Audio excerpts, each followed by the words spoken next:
Bien, bonjour. Je tiens à remercier la chaire Énergie Prospérité, l'AFD, pour cette invitation. J'ai intitulé cet exposé des physiciens et des économistes à la recherche d'un paradigme. On aurait pu appeler ça autrement. En fait, dans notre équipe, nous sommes des physiciens qui venons peu à peu regarder des questions d'économie à l'intérieur d'un drôle de laboratoire qui s'appelle le Laboratoire interdisciplinaire des énergies de demain. Et c'est un peu le parcours que je veux vous proposer aujourd'hui avec quelques questions. La question du physicien qui est de se dire finalement l'économie, est-ce que je peux l'appréhender comme un objet matériel? Est-ce qu'il y a des outils, typiquement, historiquement, qu'on peut utiliser? Est-ce que des notions de complexité, au sens où un nombre réduit d'objets et de règles permettent de construire quelque chose qui va présenter complexité? Et puis ensuite, je vous exposerai les développements du modèle qui est en cours de construction. Alors, la première question sur la question de l'objet, le système que l'on décrit, j'ai représenté ici trois exemples. Un exemple assez classique qui ressemble pour le physicien à un mouvement perpétuel. Vous avez des compagnies qui vont produire des produits, le secteur domestique va les acheter et les consommer. J'ai appelé ça un mouvement perpétuel puisque finalement, on ne regarde pas trop savoir comment est-ce que cette machine finalement continue à tourner. Deux exemples plus récents. Un exemple du travail de Glucina, ça c'est le papier de Glucina et Mayumi en 2010, où on va trouver un secteur économique ici, représenté au milieu finalement d'une biosphère. Et puis un autre exemple qui est beaucoup plus récent, qui est un article assez connu de Berg, où vous allez retrouver ici à la fois un secteur économique dans un noyau, des échanges plus physiques, et ici des échanges de matière et des échanges d'énergie. Donc on voit qu'il n'y a pas une seule description sur la manière de pouvoir assembler un monde physique et un monde économique. Bien évidemment, quand j'ai dit ça, je n'ai rien dit, sinon exprimer une question qui est récurrente. Alors, première approche, et elle est liée aux démarches historiques aussi, qu'est-ce qu'on peut apprendre de la mécanique en termes d'économie? Qu'est-ce qu'on peut apprendre de la thermodynamique à l'équilibre? Qu'est-ce qu'on peut apprendre d'une thermodynamique qui ne serait pas à l'équilibre? Puis on aboutit à une question, est-ce que finalement l'économie a quelque chose à voir avec la thermodynamique? On est en droit de se poser la question. Et je terminerai sur ces aspects-là en notant quand même quelques points, quelques règles qui sont relativement importantes pour les physiciens, qui sont quand même le fait qu'il y a des lois de conservation. Il y a des choses qui ne se conservent pas, mais il y a un grand nombre de choses qui se conservent. Et puis lorsque le temps fait quelque chose à l'affaire, eh bien, une friction, ça a un sens, une viscosité, ça a un sens, et ça détermine aussi le devenir d'un système. Et donc, la vitesse à laquelle on fait fonctionner ce système, la vitesse à laquelle ce système explore des points dans un espace des phases, eh bien, dans la mesure où on est dans un système qui a une friction, ça doit jouer un rôle. Donc ça, c'est un peu un panorama des questions que se pose le physicien quand il voit un système qui est un système nécessairement en changement, pour ne pas dire un système dissipatif. Alors, j'ai repris quelques citations assez célèbres. Ici, on est chez Walras, donc tout le monde connaît bien évidemment. Alors, chez Walras, on peut discuter avec les mathématiciens. Par contre, il y a des gens avec qui c'est plus difficile de discuter. Et pour lui, la question est très claire, c'est lorsqu'on aura une description tout à fait rationnelle, à ce moment-là, l'accord sur ce point sera obtenu, le procès sera juré. Donc, Walras, on est sur quelque chose qui est en mécanique tout simplement la recherche d'un principe variationnel. On est à la fin du 19e, dans une époque où la mécanique lagrangienne et hamiltonienne triomphent, et finalement, si on peut faire l'expression d'un lagrangien avec des multiplicateurs de Lagrange, alors, moyennant cette technique lagrangienne, on devrait obtenir le point d'équilibre du système, c'est-à-dire le point où va se situer le système. Donc ça, c'est un raisonnement très puissant en soi. Pour autant, ça ne signifie pas que ça puisse s'appliquer à l'objet économie, la question reste posée. Il faut savoir que dès cette époque-là, en fait, Hermann Laurent écrit des courriers à Léon Walras pour lui poser la question en lui disant vous pouvez définir finalement un extrémum local, mais est-ce qu'un extrémum général, l'extrémum de tous les extrémums, vous pourriez le définir? Ça, c'est une autre question, et vous savez bien, collègues physiciens et collègues économistes, que c'est une question qui reste ouverte, et en économie, ça a donné lieu à de très nombreux débats. Mais pour l'heure, on est dans un cadre qui est un principe variationnel en utilisant un paradigme qui est celui de la mécanique. Et puis la thermodynamique arrive. Alors il y a un certain nombre d'auteurs, ça arrive entre autres par Soddy, que je n'ai pas cité ici, qui était chimiste. Et pour ne pas être trop long, il est intéressant de remarquer que Paul Samuelson, le grand Paul Samuelson, est un étudiant de Wilson, et Wilson était un étudiant de Gibbs lui-même. Donc avec Gibbs, on est dans ce qu'il y a de plus grand dans les pères de la thermodynamique. Et il est intéressant de voir que Wilson dit, pour faire rapidement, va voir dans les travaux de Gibbs, vers l'équation 133, qui est l'expression d'une enthalpie libre, va voir, a priori, on devrait pouvoir faire quelque chose avec ça. Alors, pour dire les choses rapidement, ça donnera plus tard quelque chose qui est ressemblant au principe de Le Chatelier.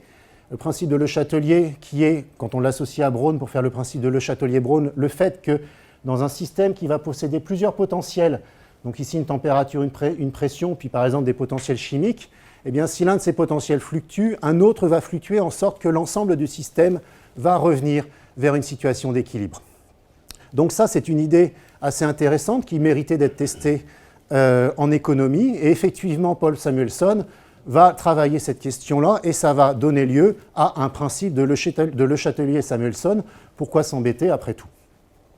Donc, dans ce cadre-là, on obtient effectivement des tentatives plus ou moins audacieuses, plus ou moins travaillées, de faire dire quelque chose d'économie à la thermodynamique. Alors, je citerai quand même un autre grand nom qui, pour le coup, est un très grand nom de beaucoup de choses, dont un grand nom de la thermodynamique. Et effectivement, Van Neumann lui pose les questions, donc je vous laisse regarder le texte, en termes d'analogie. Et c'est bien le problème du débat qu'il y a entre économie et thermodynamique. Au départ, et on voit ça récemment, vous pouvez trouver partout des discussions économie et thermodynamique, l'essentiel des discussions et des débats qu'il peut y avoir sont de l'ordre de la métaphore. Les métaphores, on en a plein au laboratoire, comme c'est interdisciplinaire, vous pouvez imaginer. C'est un élément de discussion et ce sont des éléments de vocabulaire qui sont nécessaires pour commencer à faire se croiser des disciplines. Mais après les métaphores, on doit commencer à voir apparaître des analogies.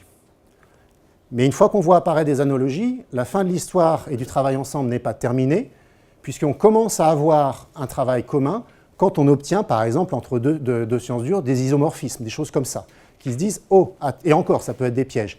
Donc on fait très attention à ça. Donc il y a tout cet étage, et il faut quand même remarquer qu'encore aujourd'hui, le discours entre la physique et l'économie est truffé de métaphores, et je suis désolé de dire, ça c'est du bruit sur la ligne, et il faut les évacuer. On a un devoir d'inventaire, nos deux communautés d'économistes et de physiciens, nous avons un devoir d'inventaire, je reviendrai dessus sur un point particulier qui est le cas Roggen, nous avons un devoir d'inventaire qui est de dire, ça suffit de faire des métaphores, ça suffit de prendre par exemple l'entropie et de se dire, ah là, l'entropie c'est une grandeur extensive qui n'est pas conservative, en économie, qu'est-ce que je connais qui est extensif et non conservatif? Bah tiens, la monnaie, je vais à la banque faire un prêt, il y a création de monnaie, donc la monnaie c'est de l'entropie.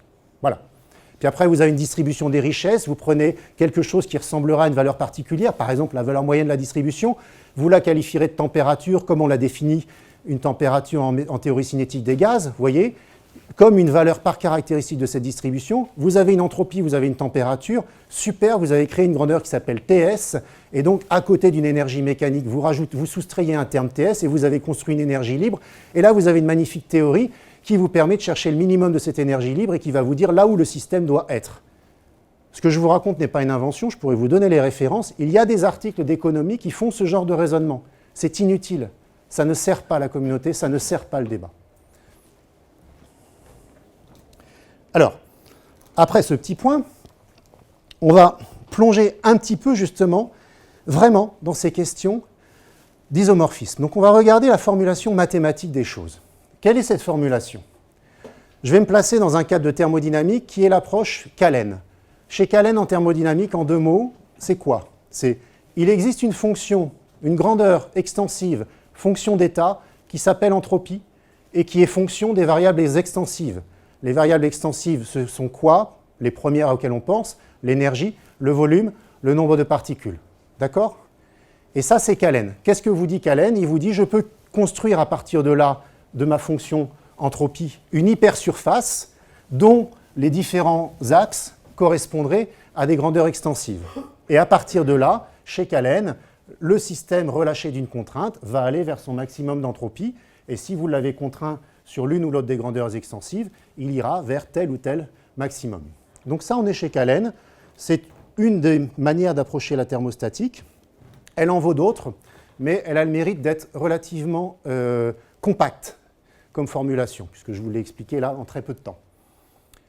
Alors là, j'ai repris les travaux de Tania Isusa, qui a publié ça il y a quelques temps, et elle a fait ça de manière tout à fait remarquable, donc je tiens à la saluer.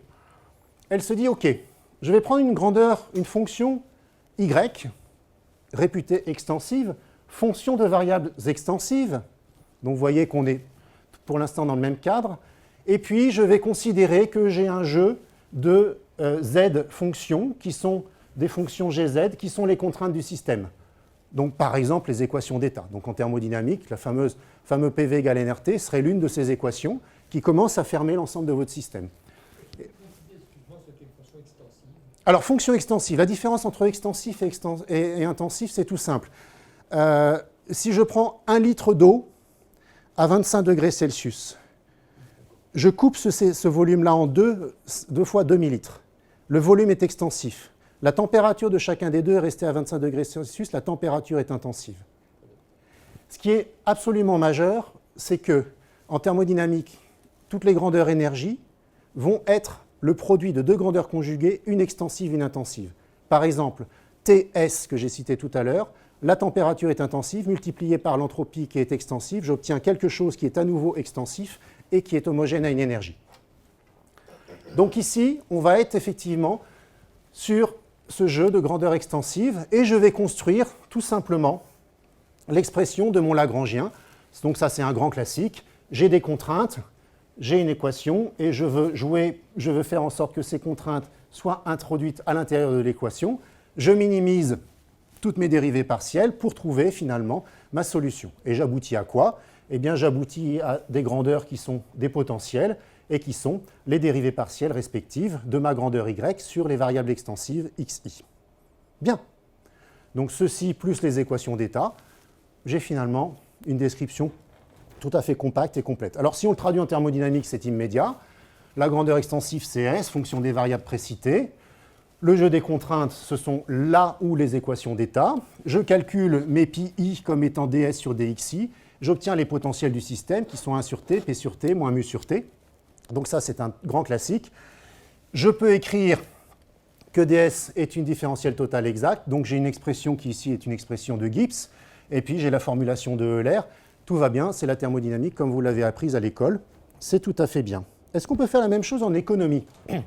Alors en économie, je vais prendre une grandeur qui va être extensive. Ça sera les utilités, qui seront une fonction de variables extensives qui sont les biens. Et puis je vais avoir des densités de prix, un prix au kilo, un prix tout ce que vous voulez, mais qui sont des grandeurs extensives. Et donc le produit des pays xi va effectivement me donner quelque chose qui a un coût et qui, lui, pour le coup, est extensif. Donc formellement, je fais rigoureusement ce qu'il y avait tout à l'heure. Il n'y a aucun problème, encore moins mathématique, à faire cette dérivation. Et il n'y a strictement aucun problème pour extraire des potentiels extraits de ma minimisation. Donc jusque-là, tout va parfaitement bien. Je t'en prie. Comment on construit la fonction utilité elle-même? Quelle est ton expression? La fonction utilité? Oui. Alors là ça va être modèle dépendant. C'est comme la fonction entropie. La fonction entropie S de UN, si on le fait en physique du semi-conducteur, ça va être qu'on va le construire avec forcément un Fermi-Dirac pour obtenir les N en exponentielle KT, énergie sur KT. Donc il y a quand même un étage de modèle dépendant derrière. Mais ce que je veux dire quand même, oui. C'est que pour l'économiste, une fonction U, et ça transformé par une fonction monotone, c'est la même fonction d'utilité. Si tu remplaces U par U2, tu dois avoir la même théorie. Oui. Parce que les préférences sont les mêmes. C'est un peu, ça c'est construit dans la théorie. Oui. Alors est-ce que quelque part on n'est pas proche des transformations de Legendre quand on fait ça? Je signale juste. Hein, d'accord, oui. Peu importe, ce qui est important, c'est la fonction de préférence. Je préfère telle chose à telle chose. C'est-à-dire que U1 est plus grand que U2. Et U1 est plus grand que U2, c'est une chose qui dit U1 carré est plus grand que U2 carré. Donc dans la théorie, il faut injecter à un moment donné que ta fonction d'utilité, tu peux la changer par une transformation monotone. Tu notes, Simon? Non, je le dis. Non, mais tu as tout à fait raison. Oui. Un truc d'invariance ou d'état. Oui, donc, oui, non, mais C'est pas en physique. ouais, c'est très important d'introduire cette contrainte-là, oui. De la prendre en compte. Oui. Parce que tout ce que tu vois, toi, c'est des fonctions de préférence. C'est les relations de préférence. Oui. Alors, au stade où on en est, et en thermostatique, c'est pareil, quand on a écrit Gibbs, Gibbs-UM et Euler, on se dit, mais en fait, ce qui est intéressant, c'est calculer des grandeurs qui sont les coefficients thermoélastiques, à savoir, j'ai un vrai gaz, qu'est-ce qui se passe quand je le chauffe de temps, est-ce que la pression varie comme ça, etc., etc. Donc, toutes les propriétés, effectivement, qui sont sous-jacentes et qui sont liées aux équations d'état. Donc, il y a tout un jeu de coefficients thermoélastiques, je les ai remis là pour mémoire. Mais ce qui est très intéressant, c'est que, là encore, quand on regarde ces coefficients thermoélastiques et qu'on regarde la construction des grandeurs élasticité au sens économique du terme, c'est pareil. On a effectivement formellement la même chose. Donc ça, c'est assez rigolo parce qu'à ce stade, on est vraiment enclin à se poser la question, et on est quand même déjà très très loin de la métaphore, vous en conviendrez, se poser la question, mais finalement, si je suis capable de définir de manière assez propre, pour ne pas dire même tout à fait propre, des élasticités, qu'elles ont formellement la structure des coefficients thermoélastiques en économie, les choses sont assez voisines, ça doit pouvoir dialoguer. Et la question qui se pose alors, c'est est-ce qu'il y a un matériau économique? De même que quand vous avez un fluide, un gaz, il y a une équation d'état PV égale nRT, elle vaut ce qu'elle vaut dans un certain domaine, on peut la raffiner avec Van der Waals si on veut, mais finalement, on est en train de parler d'un vrai matériau qui est doué de vraies propriétés physiques. Et donc la question qu'on pose à ce niveau-là, c'est est-ce qu'il existe un vrai matériau, un vrai matériau économique sous-jacent qui serait effectivement doué de propriétés intrinsèques fixées par des équations d'état. Donc vous voyez que le langage du physicien est un peu particulier pour parler de ça. Alors, il y a plusieurs questions. S'il y a un matériau, si on a tous les jeux d'équations ici, on doit avoir toutes les dérivées partielles, donc les relations de Maxwell. On doit avoir un théorème de Le Chatelier-Braun, c'est-à-dire que les potentiels vont être couplés, donc si l'un fluctue, un autre va fluctuer en sorte de revenir vers une situation d'équilibre, moyennant évidemment entre les deux les équations d'état. Beaucoup de choses. Alors, la conclusion quand même à laquelle on aboutit, c'est un vrai matériau économique, non.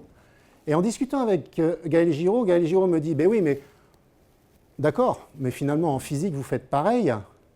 Pourquoi on fait pareil? Parce que l'équation d'état du gaz parfait, elle est valable dans un domaine de validité qui est ce qu'il est. Celle de Van der Waals un peu plus, et encore. Et finalement, en économie, le point, ce serait, et ça serait un sujet en soi, est-ce qu'on pourrait regarder, sur le long terme, un certain nombre d'élasticités, et regarder celles qui présentent des caractères de régularité assez marqués, malgré des contingences politiques, etc., qui laisseraient à penser que, bien qu'il y ait tous ces mouvements-là, on ait de manière sous-jacente des propriétés intrinsèques de ce qu'on pourrait qualifier de matériaux économie. X1, X2, Xn, pour toi, c'est, rappelle-moi. Alors ça, ce sont les grandeurs extensives. Donc c'est par exemple, c'est des quantités de biens. Au niveau économique, ça serait des quantités de biens. Alors on a une première conclusion, c'est que, bon, au bout du compte, même si on est là relativement loin, dire qu'on a véritablement la structure de la thermodynamique, c'est un peu osé. Donc c'est le point que l'on a pris, en tout cas dans notre équipe. Ça veut dire quoi? Ça veut dire que continuer à faire des analogies avec la thermodynamique, ce n'est pas forcément fructueux, c'est notre avis. Je reviendrai sur ce point-là. Alors, on peut faire de l'optimisation locale, mais ce n'est pas une optimisation générale. Il n'y a pas d'équation fondamentale et pas de principe variationnel. Il n'y a pas d'ergodicité. Alors, ça, c'est relativement important. Ergodicité, ça signifierait que le système physique a la liberté d'aller explorer tous les états. Et donc, imaginez quand vous allez à la crier tous les prix, est-ce qu'effectivement tous les acteurs sont également informés? Donc ce genre de propriétés-là, il n'est pas certain qu'on les ait. On a en thermodynamique des propriétés émergentes qui sont chères à Jacques Treiner, qui sont la pression, la température. Est-ce qu'on aurait ces mêmes propriétés émergentes en économie? On peut se poser la question.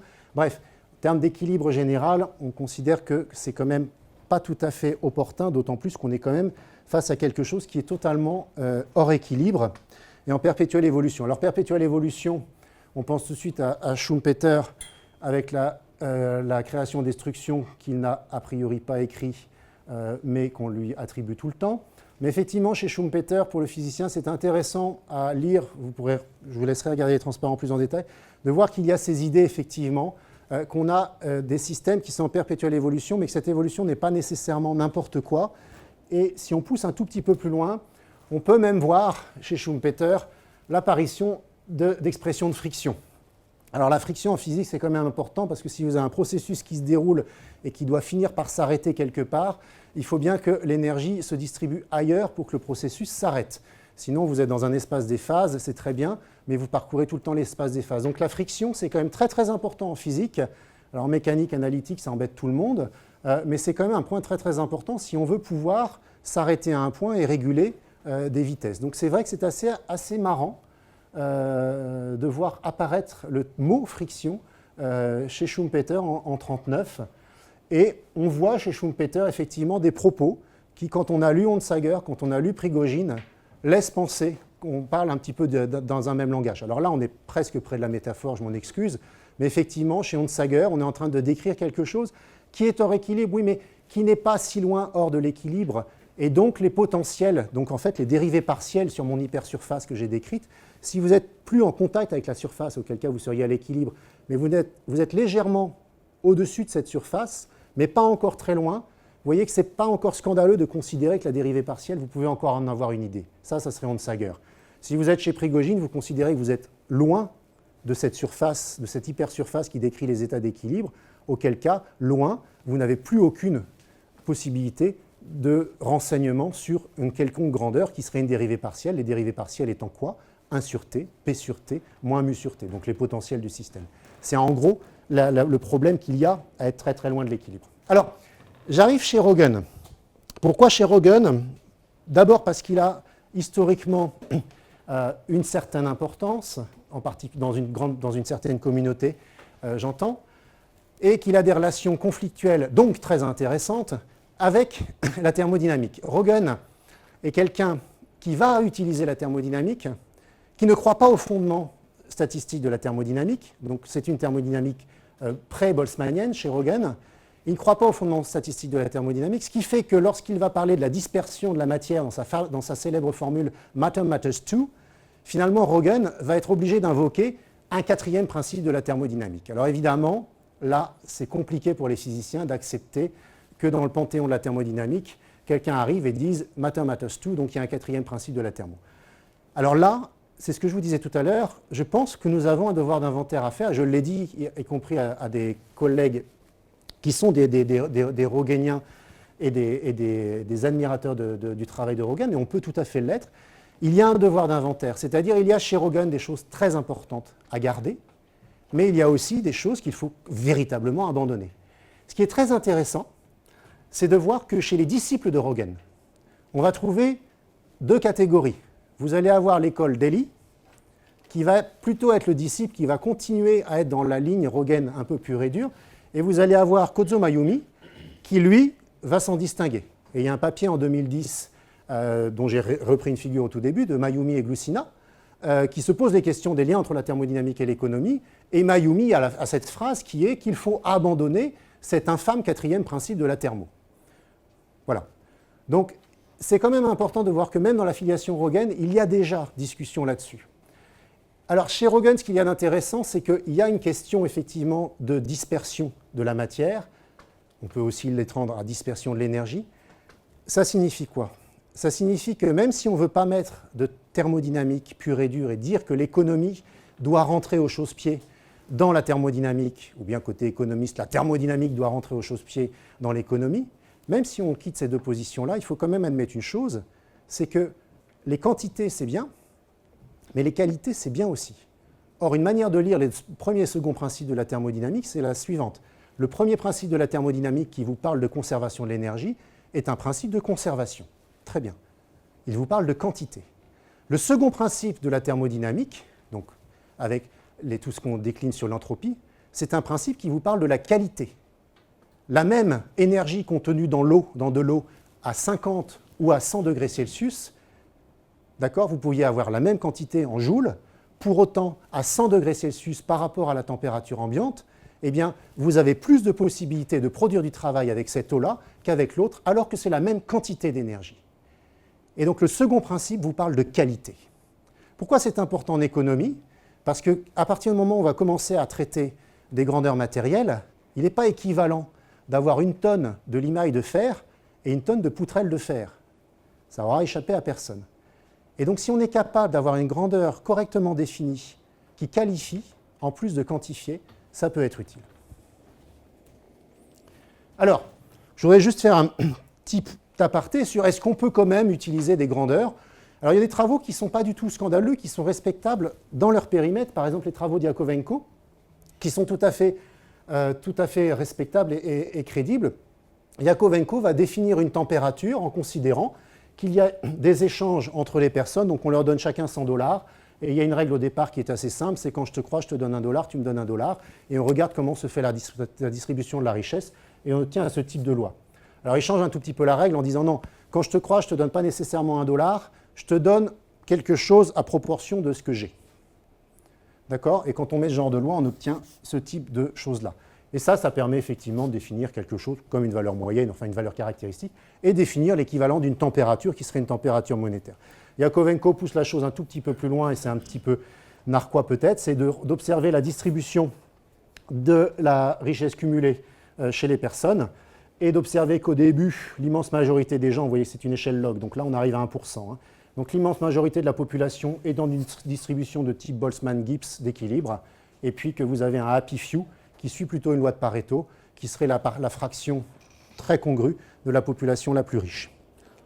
Alors, on est tenté à forcément de tirer des conclusions de ça. Je pense que ce n'est pas tout à fait raisonnable. Pour autant, ce genre de travaux est intéressant. Alors, qu'est-ce qu'on va pouvoir tirer comme loi?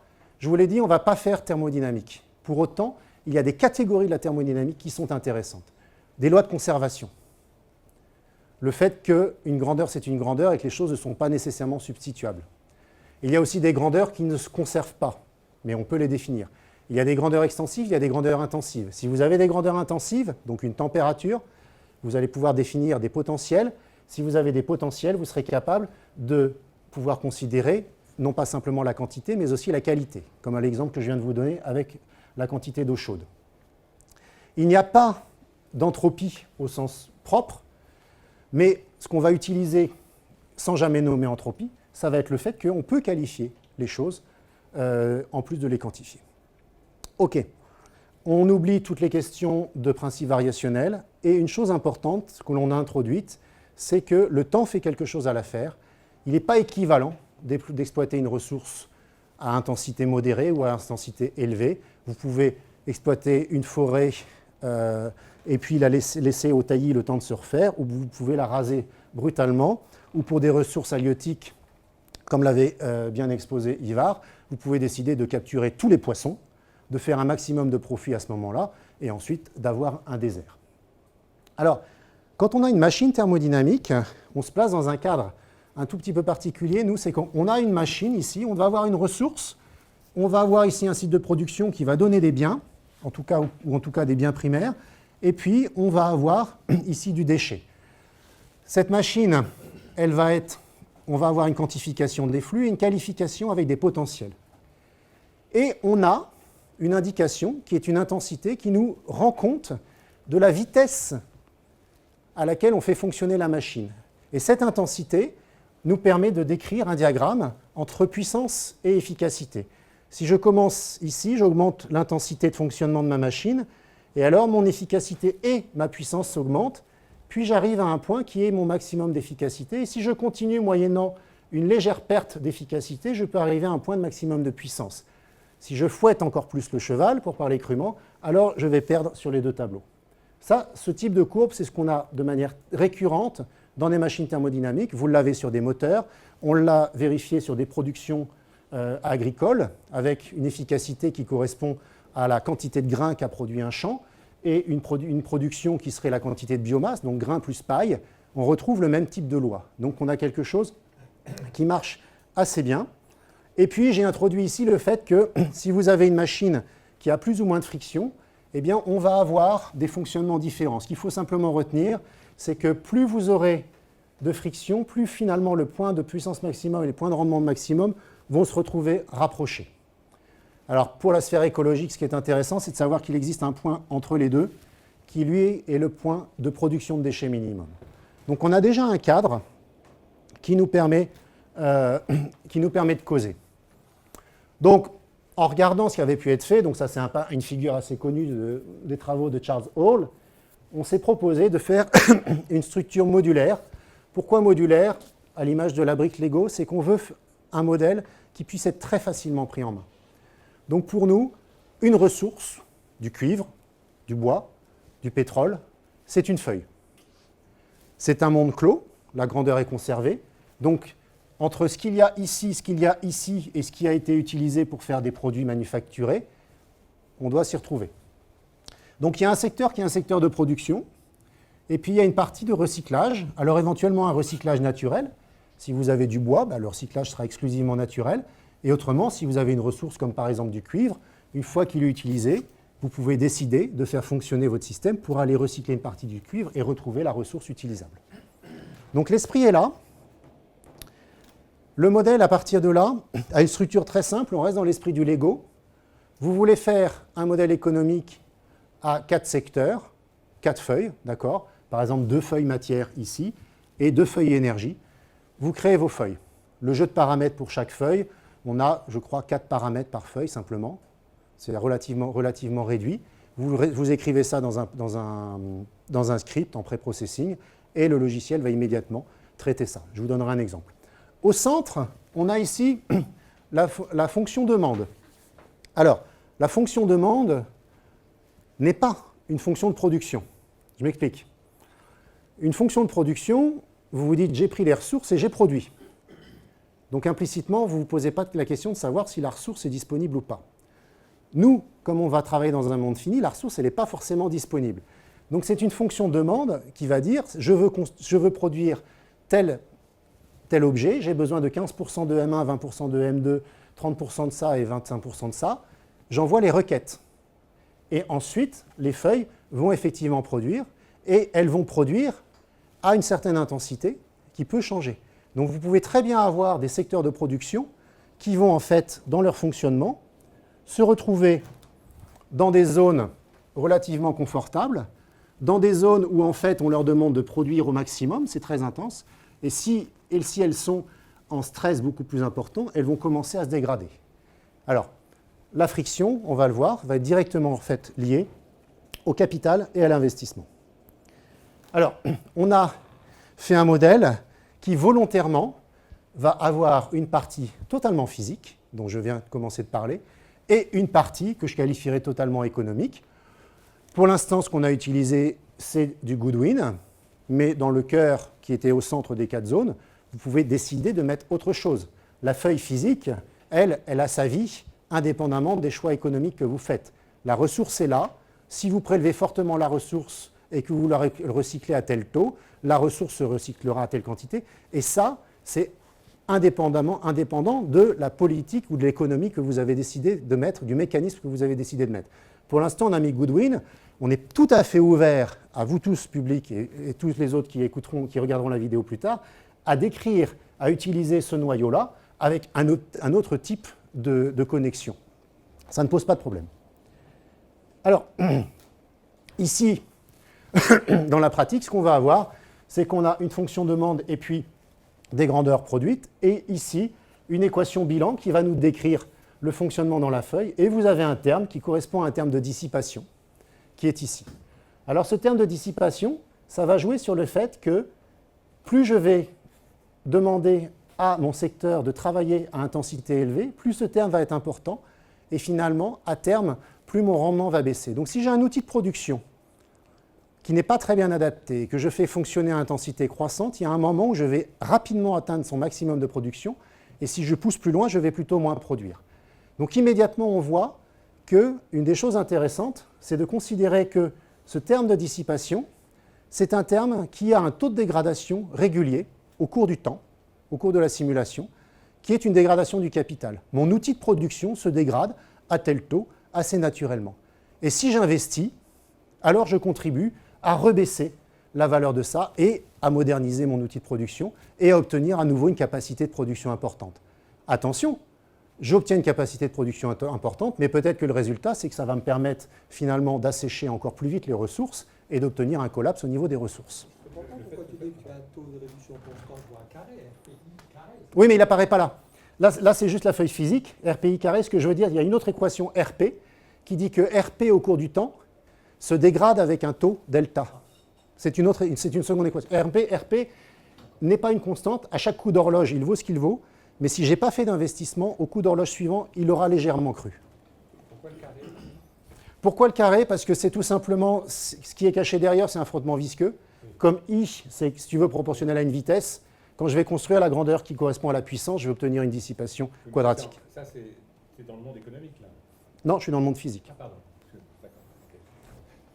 Le lien, D'accord. non, mais très bonne remarque. Le lien avec le monde économique, ici, il va se faire par la dépréciation ou, donc à ce moment-là, l'augmentation de R, d'accord, dépréciation de mon capital, naturel, hein, ou bien l'amélioration de mon outil de production, et donc la baisse de la valeur de R, ou bien la même technologie, donc c'est le même R, mais j'ai acheté une deuxième usine, j'ai mis 2 R en parallèle, et vous vous souvenez que ça fait R sur 2, et donc vous pourrez passer plus. Donc, tout ça est excessivement simple. On a essayé de rester sur des choses qui sont les plus simples possibles. Encore une fois, quelque chose qui peut devenir complexe, mais avec un nombre d'éléments limité et un nombre de lois limité.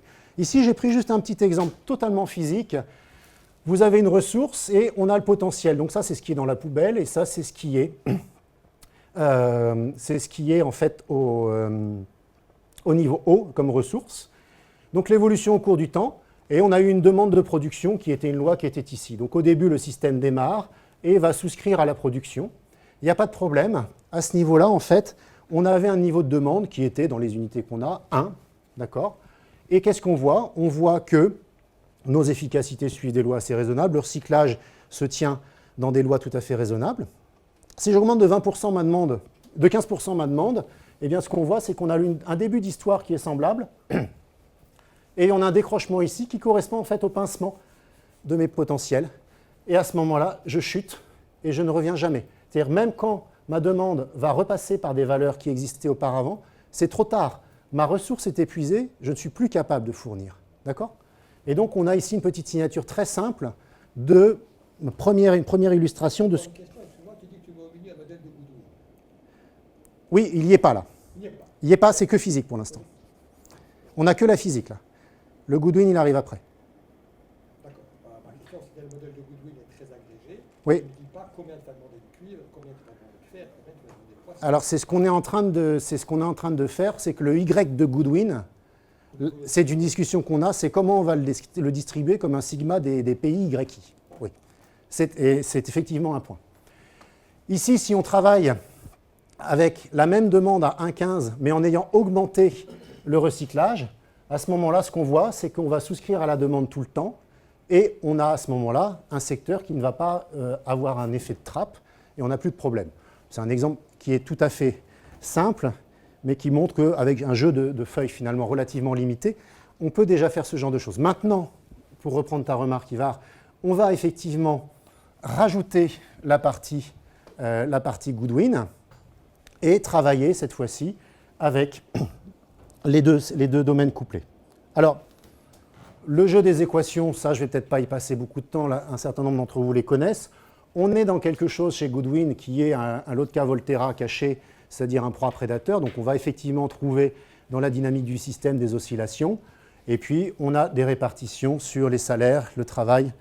Je pense que tout ça, ce n'est pas la peine d'y passer un temps énorme. On a pris ici, pour illustrer le modèle,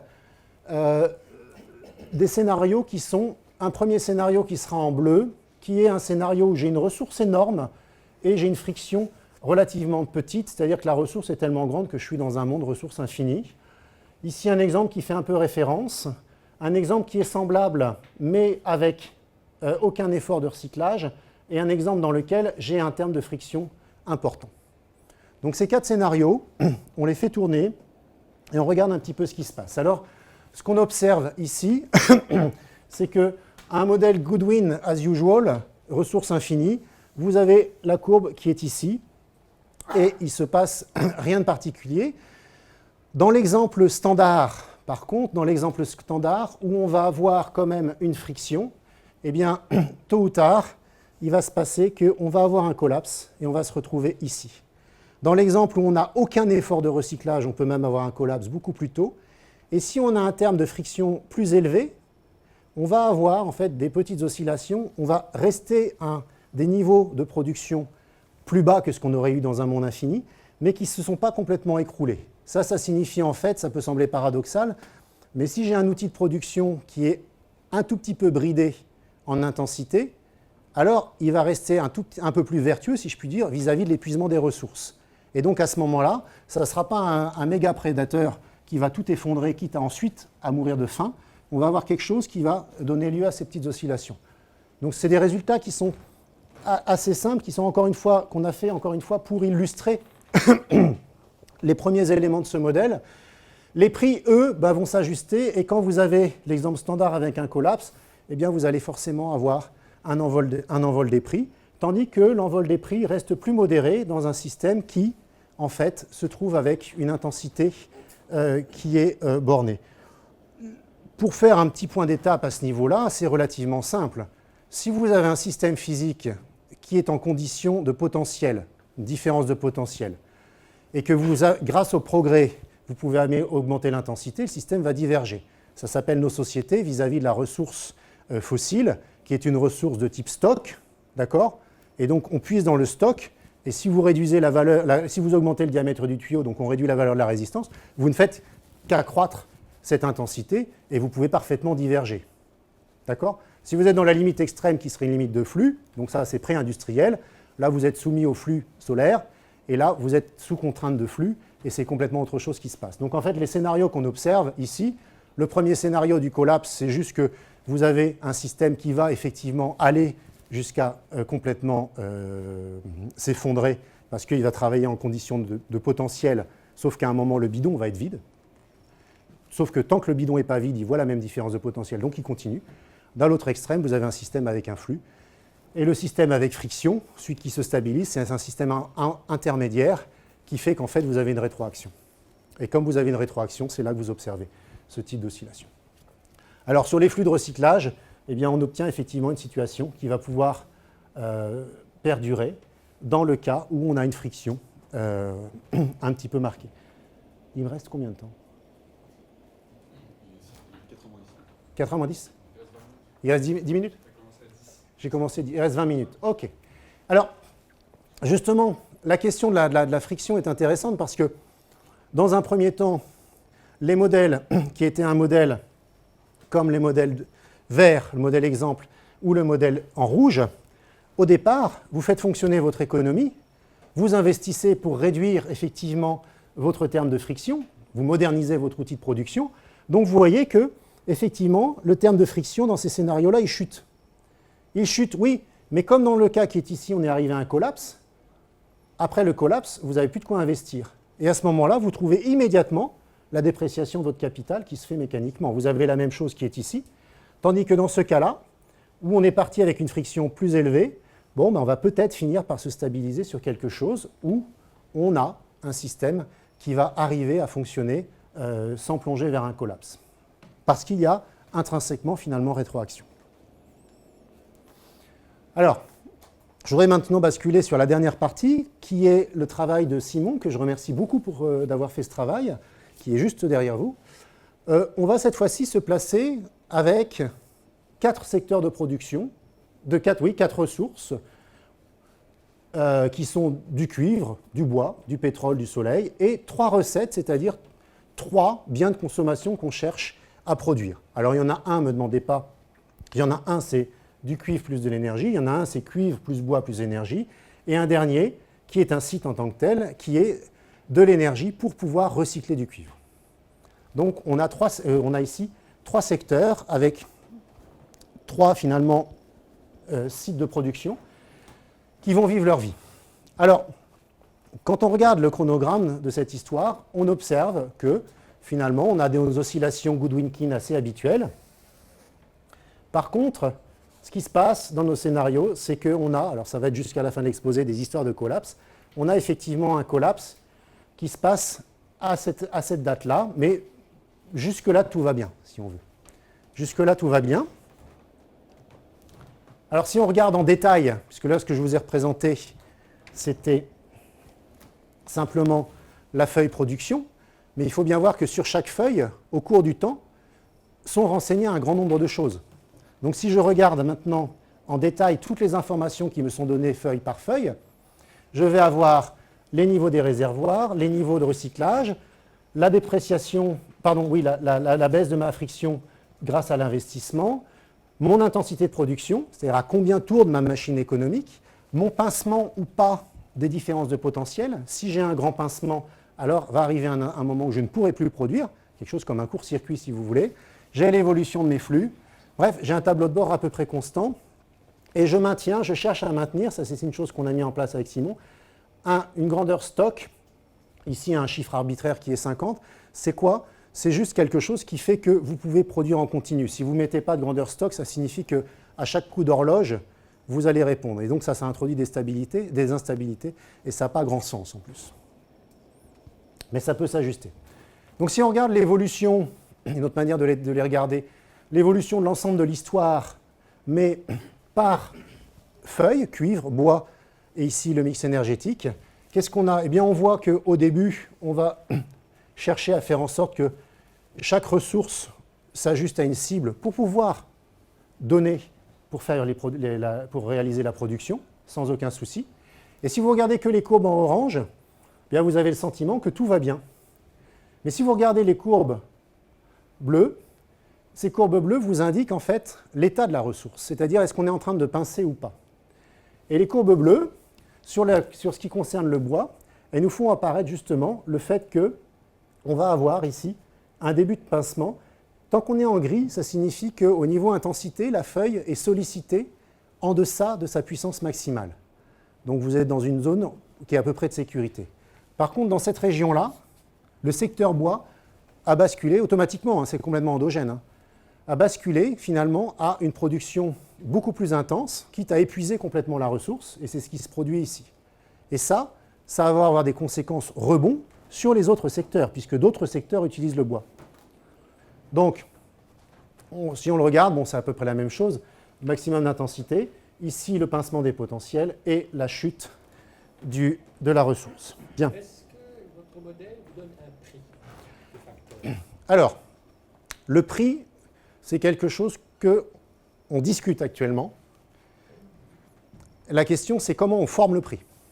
Oui, c'est ça. Je vous demande juste Oui. s'il y a un prix dans votre... Là, c'est purement physique. Oui. Est-ce que votre modèle vous donne un prix?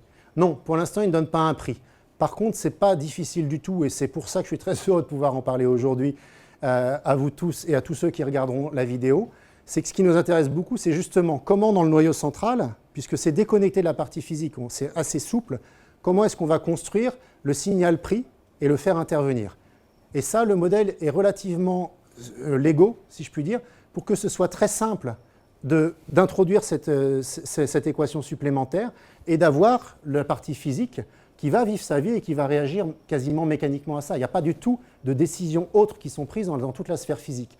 Maintenant, je dirais, on vous amène cet outil-là pour que justement on puisse derrière construire tout ce qu'on veut et se dire c'est pas Goodwin, c'est autre chose. On construit un signal prix et on construit un prix et on regarde du coup quelque chose qui est intéressant, qui n'est pas présent chez Goodwin, qui est caché chez Goodwin King, qui est la dette, et de savoir implicitement ici tous les biens produits sont achetés. D'accord?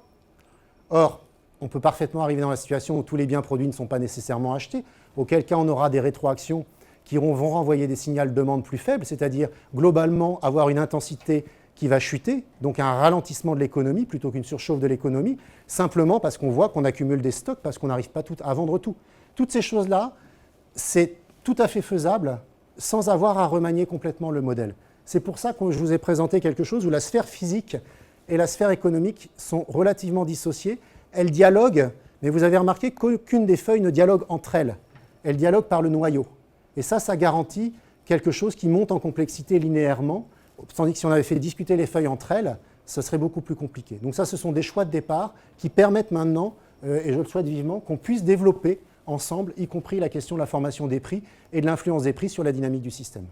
Même si vous ne l'avez pas encore fait, est-ce que tu peux dire un peu les pistes alors, que vous allez suivre pour introduire les prix? Oui, alors il y a une piste qui est assez naturelle, qui est d'exprimer le profit. Et en exprimant le profit, d'avoir une indication sur la capacité d'investissement et le niveau des salaires. Donc tout ça, c'est des choses qu'on peut construire. En ayant le niveau des salaires, à ce moment-là, ça nous permet de rebondir sur la capacité effectivement d'acheter tous les biens produits ou pas. Et donc les éléments de la boucle, ils sont là. Après, la manière dont on construit le signal prix, est-ce que c'est par rapport à la fabrication du bien, je considère un signal prix 1 plus M avec un coefficient qui est 5%, qui est 10% ou autre, on peut faire un peu ce qu'on veut. Mais les grandes lignes sont tout à fait, on a commencé à les discuter, mais je souhaite qu'on puisse les discuter plus avant avec des spécialistes. C'est pour ça que pour l'instant, on avance doucement et on souhaite vraiment ouvrir ça maintenant. Donc voilà, ça c'était pour un secteur comme le bois. Pardon, oui. J'avais une petite question concernant les flux toujours. Est-ce que ça ne serait pas naturel tout simplement d'intégrer quelque chose comme la Docking qui nous permettrait d'avoir justement un prix concernant nos ressources extraites? Ça serait peut-être la façon la plus simple d'obtenir quelque chose? Oui. Est-ce que c'est possible? Oui, tout à fait. C'est possible. On en parle dès la fin de l'exposé. Oui, tout à fait. Bien. Ici, on a la fin de production, la chute de production du bois. On a épuisé la ressource bois. Et vous voyez que quelques temps après, et pas très longtemps après, on a la chute de production de cuivre, puisque dans la recette qu'on avait mise, de manière complètement arbitraire, la production de cuivre était tributaire du fait qu'on ait ou pas du bois. Donc si on regarde l'ensemble de l'histoire, eh bien on voit qu'on a une chute de production de secteurs, et puis il y a les secteurs qui sont très peu tributaires, qui eux vont continuer leur vie jusqu'à éventuellement être aussi victimes de pincements et donc de chute de capacité de production. Là, c'est un élément supplémentaire qui est sur la ressource pétrole. Alors on imagine un scénario tout à fait catastrophe. Vous voyez que là, on a un pincement complet de la ressource pétrole. Donc il y a un moment où on va passer en totalement renouvelable et ça va se situer aux alentours de 700 et quelques. Et ça, la feuille pétrole a vécu sa vie. Hein. On la laisse vivre sa vie. Il se trouve que dans le scénario, elle s'échappe, elle s'effondre à ce moment-là. Et donc, ces ressources-là, quand on regarde, pourquoi elles s'effondrent? Elles s'effondrent non pas parce qu'on n'a plus de cuivre, mais parce qu'en fait, on n'a plus de pétrole. Et donc, la capacité effectivement à produire, ça va être que dans le mix énergétique, on ne va plus pouvoir avoir cette ressource fossile. Donc, le mix énergétique que l'on a comme indication aussi, il est tout à fait sommaire, on est d'accord, mais vous avez effectivement à ce niveau-là un croisement qui fait qu'on va passer à quelque chose qui va nécessairement être totalement renouvelable. Vous dire que c'est souhaitable, vous dire que c'est viable, ça c'est une autre affaire. Mais juste pour vous montrer que les choses sont effectivement directement calculées et accumulées dans le code. Donc là, on l'a mis en l'échelle log pour faire apparaître qu'on a effectivement une disparition massive de la ressource, de la production qui était essentiellement tributaire du bois. Bon, c'est une autre écriture, je pense que je vais aller vite pour pouvoir conclure. Ici, c'est sur le défaut de production du cuivre. C'est toujours les mêmes types de graphes, sauf que c'est cette fois-ci sur la production cuivre. Mais à nouveau, ce sont tous les indicateurs que l'on a qui mécaniquement sont construits dans chaque feuille automatiquement. Hein. Encore une fois, le code, quand vous le démarrez, vous dites, voilà, je voudrais faire une économie à 5 secteurs, d'accord, 5 domaines, 5 briques. Je renseigne 5 domaines en disant quelle est la quantité, quelle est la résistance de friction, enfin ces éléments-là premiers, d'accord. Vous les mettez, et puis vous avez le noyau qui a été écrit, alors c'est Goodwin, c'est pas Goodwin, c'est autre chose. Ça peut être stratégie ouverte, je l'ai déjà dit, et vous lancez. Et vous regardez le devenir. Voilà. Bon, je vais conclure maintenant pour qu'on puisse avoir le temps de discuter. Donc les premières parties, c'était le fait que sur la question d'une thermodynamique qui soit complètement semblable à l'économie, la réponse est non. Pour autant, ce qu'on a fait, comme vous avez pu le voir, c'est qu'on a utilisé un certain nombre des catégories présentes dans la thermodynamique. Notre modèle ressemble à ce qu'on voit quand on a une machine de Carnot, un petit peu, sauf qu'on est à temps fini. La machine de Carnot qu'on apprend à l'école, c'est à temps infini, donc elle produit une puissance nulle. Ici, on produit vraiment au cours du temps, donc on est à puissance non nulle.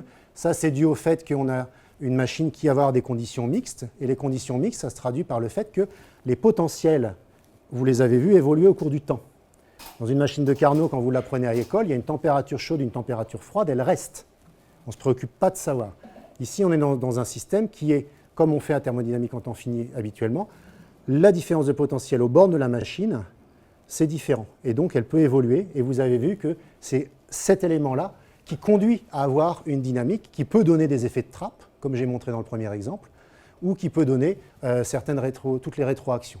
Dès que vous avez effectivement ce mécanisme-là, la manière dont vous allez produire va plus ou moins pincer la zone et vous allez avoir un système qui va immédiatement être rétroagi.